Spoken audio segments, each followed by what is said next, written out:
Hari ini ada satu berita yang cukup mengkhawatirkan di mana salah satu pegawai Kejaksaan Agung itu dibacok oleh orang tidak dikenal dini hari tadi sekitar jam 1 dini hari, dan pegawai ini itu bekerja di Pusat Data Statistik Kriminal dan Teknologi Informasi.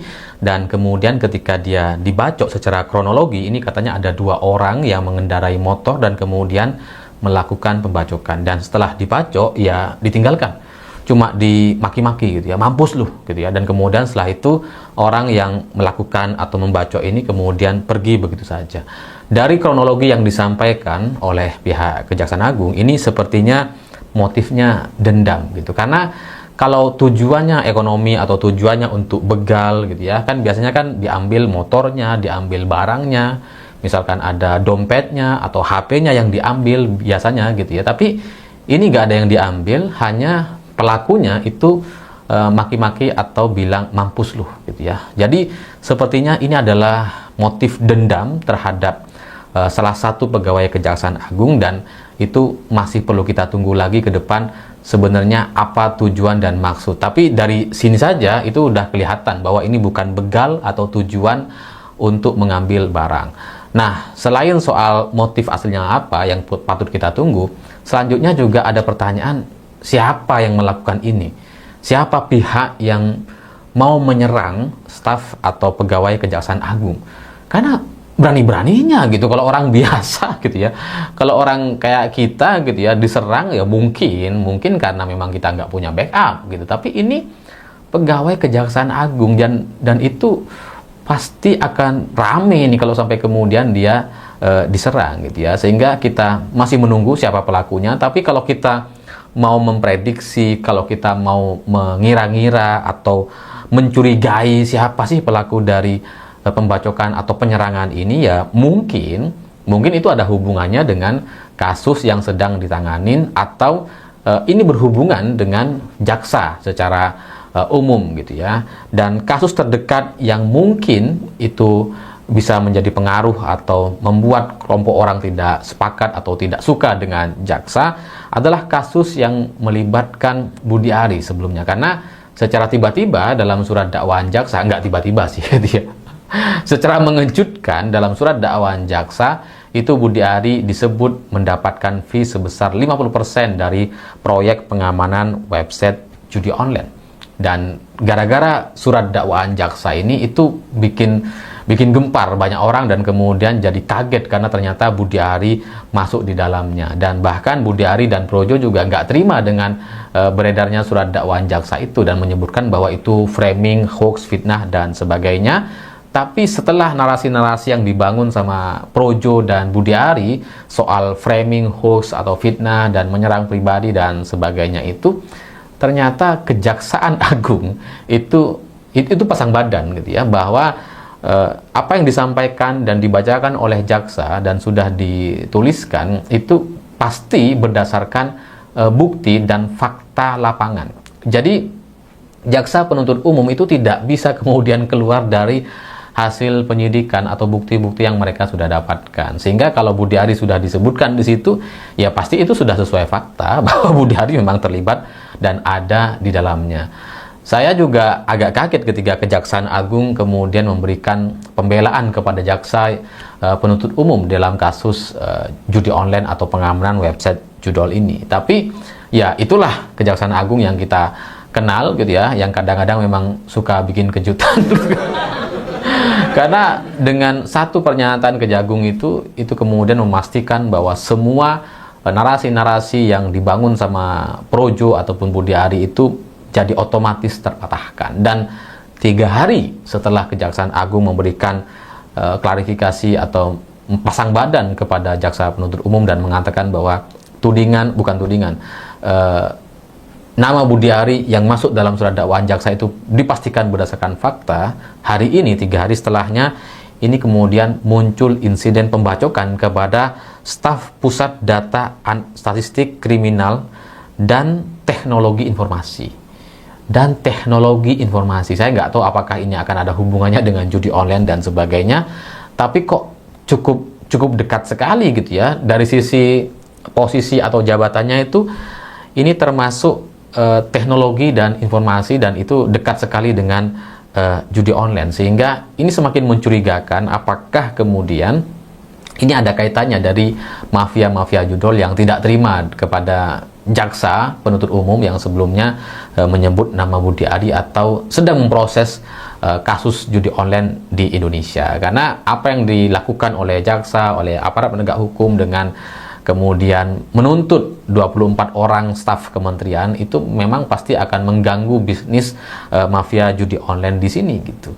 Jadi mungkin mereka ada ketidaksukaan, ada dendam, dan kemudian melakukan penyerangan terhadap salah satu staf kejaksaan ini. Dan ya yang diincar kok kebetulan ada hubungannya sama teknologi dan informasi.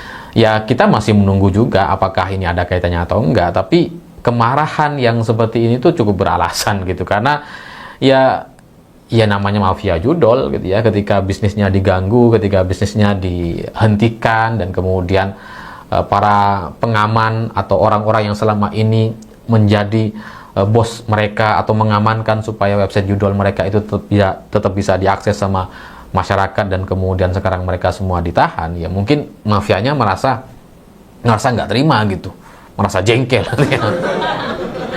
Jadi ya ini menjadi satu kemungkinan dan kecurigaan yang sangat kuat sekali gitu, karena ya kasus terdekat itu menyangkut soal surat dakwaan jaksa, dan kemudian orang yang diserang juga seperti dekat sekali atau ada hubungannya dengan teknologi dan informasi, sehingga ya apakah ini sebenarnya ada kaitannya atau enggak, kita menunggu dari penyelidikan yang mungkin nanti akan dilakukan oleh pihak kepolisian.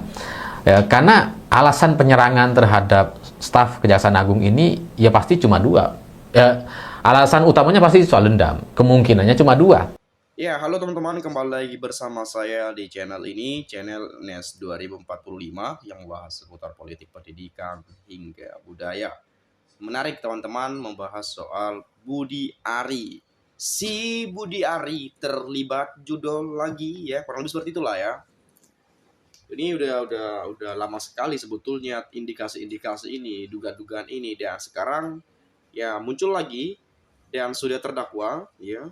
Ini disampaikan langsung oleh kejaksaan ya, Budi Ari mendapatkan jatah 50% dari judol. Saya nggak tahu dari melindungi, mengamankan atau apa lah itu ya. Jadi dia mendapatkan fee 50%, dan ya kalau kita sebut 50% artinya setengah gitu, separuh ya dari penghasilan judol. Banyak banget itu ya. Ini saya curiga jangan-jangan ada juga nih uangnya mengalir kemana-mana, dananya mengalir kemana-mana ya. Barangkali aja ya. Dan Budi Ari katanya akan bongkar semua ya. Dan sebetulnya harapan kita juga, marilah bernyanyi sambil menari gitu ya. Sebutkan saja, bongkar siapa yang terlibat ya. Sebutkan si A terlibat, si B begini ya, aliran uangnya ke sana, aliran uangnya ke sini, diproses secara hukum ya. Karena judi online ini teman-teman sudah banyak sekali memakan korban, baik itu dari rumah tangga yang hancur, dari mungkin anak-anak kuliah yang uang kosnya sudah dikirim bapak ibunya, pakai dulu lah, barangkali naik, tahu-taunya rungkat lagi. Uang kuliah mungkin telat bayar karena dimainkan untuk judi online, berharap naik karena diiming-imingi tuh kan, kalau nggak salah tuh diiming-imingi top up sekian, menang sekian. Tapi tanpa kita sadari bahwa di dalam dunia perjudian, menang itu hanya bonus, kalah itu sudah pasti harus. Ya mungkin Anda juga pemain gitu ya, tapi udahlah, berhentilah teman-teman. Semakin banyak Anda habis ingin mengembalikan uang kekalahan itu, mending di stop sajalah, gak akan balik gitu teman-teman ya. Oke lah, dikasih menang 1.000, kalah udah 2.000 gitu ya. Dikasih menang 2.000, kalah udah 5.000. Begitu aja terus sampai sertifikat rumahnya nanti kegadai, sertifikat tanah kegadai, ujung-ujungnya nggak bisa nebus, frustasi, udah mengakhiri hidup. Barangkali jangan sampai seperti itu. Ya, kita sebagai masyarakat Indonesia tentu ya kita harus saling mengingatkan ya. Karena kabar-kabar yang saya dengar juga banyak ya, korban-korban sudah, rumah tangganya hancur. Sekarang hari gajian, besoknya sudah nggak punya uang lagi. Karena sudah habis main judi online. Jangan sampai seperti itulah ya. Dan bagaimana negara pemerintah hadir dalam menangani ini. Ya memang tidak mudah sebetulnya, tetapi bukan berarti tidak bisa. Blokir aja sistemnya. Judol, ya, narkoba, belum lagi korupsi. Jadi di Indonesia dipenuhi dengan berbagai dinamika, berbagai persoalan, kasus-kasus kejahatan yang sampai sekarang belum bisa diselesaikan secara tuntas. Nanti ada kasus A, muncul lagi kasus B, yang kasus A belum selesai, kasus B sudah viral nih. Kasus B belum selesai, muncul kasus baru, AB tenggelam, yang C lagi naik-naik daunnya tuh. Nanti muncul lagi kasus baru, yang C, BA tenggelam, yang lain juga naik. Jadi ujung-ujungnya gitu-gitu aja. Kayak ini kayak disengaja gitu ya, dibuat isu baru biar isu yang ini tenggelam misalnya. Ini aneh bin ajaib nih ya. Coba kita lihat pagar laut kemarin udah gimana jalan ceritanya itu, saya juga nggak tahu ya. Udah bagaimana prosesnya itu. Masalah pik-pik itu ya. Pik 1, pik 2, topik apa saya udah lupa juga tuh. Masalah kasus pagar laut di Tangerang. Udah bagaimana? Gimana kasus Blok Medan misalnya? Gimana kasus soal OCCRP misalnya? Bagaimana kasus soal ada dugaan gratifikasi misalnya, private jet? Soal bansos, soal ini itu. Bagaimana ceritanya? Menghilang toh? Kok bisa gitu ya? Kenapa bisa begitu? Ya inilah Indonesia, teman-teman. Ya mau gimana lagi? Tapi bukan Indonesia yang salah, bukan negaranya, tetapi para pejabatnya. Tapi nggak semua, tetapi adalah banyak gitu ya. Dan kita berharap di dalam pemerintahan Presiden Prabowo Subianto yang konon katanya beliau ini adalah macan Asia, kita berharap beliau dapat menyelesaikan persoalan-persoalan yang ada di negeri ini, ya, menuntaskan segala tindakan-tindakan kejahatan yang mungkin selama ini ya belum terungkap, belum tertangkap. Kita mengharapkan hal itu agar ke depan Indonesia bisa lebih baik dan lebih maju. Nah, di sini saya sampaikan beberapa komentar ya. Yang kaya dari judul banyak diantaranya Budiari dan geng. Yang marah ke jaksa paling termul dan geng. Percuma nggak bakal ketahuan siapa otak pelakunya. Jadi paham gue kenapa kantor kejamu dijaga TNI bukan polisi yang jaga. Benar-benar ngeri sekelas instansi pemerintah saja yang pastinya ada pengawalnya kena serang, bagaimana coba. Indikasi, 1, tambahan harta yang signifikan, perilaku umum pejabat jeli membuat celah untuk berbuat curang, diduga kuat setelah 50%, benar adanya masalah aparat penegak hukum, berani nggak penegak hukum menegakkan hukum seadil-adilnya, sejujur-jujurnya, dan seadil-adilnya. Tetapi kalau bagi saya sebagai masyarakat Indonesia gitu ya, kalau kita melihat indikasi sudah kuat, sudah terdakwa, sudah benar-benar lah banyak bukti kuat, gak usah lah panjang-panjang pandang-pandang bulu. Wah, ini menteri, ini begono, ini orangnya si ini pusing saya dengarnya begitu ya. Tangkap saja, penjarakan, udah sita asetnya, udah selesai. Yang bagi para koruptor misalnya, ya udah selesai tuh. Ini nanti mau kadang-kadang dilama-lamakan, diproses ya, lama-lamakan terus, masuk lagi pra peradilan, lama aja terus sampai bertahun-tahun, kadang-kadang belum kelar-kelar. Sama tuh kemarin kayak kasus Hasto ya, udah berapa tahun itu belum kelar-kelar sampai sekarang, masih proses sidang pengadilan, pra peradilan terus, gak kelar-kelar. Padahal bukan korupsi, Itu kasus masih sekelas kasus suap, ya. Diduga Hasto terlibat, tapi ya pihak Hasto nggak terima, masuklah ke pra peradilan.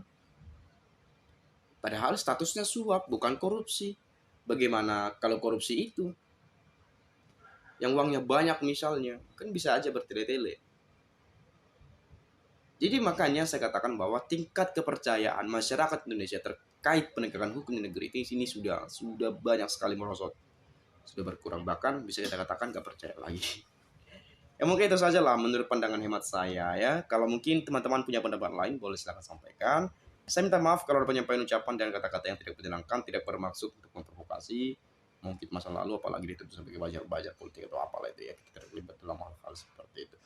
Kita masyarakat biasa, kita punya hak untuk berpendapat, berekspresi, dan bahkan juga mengkritisi. Itu saja, terima kasih, salam, dan sampai jumpa.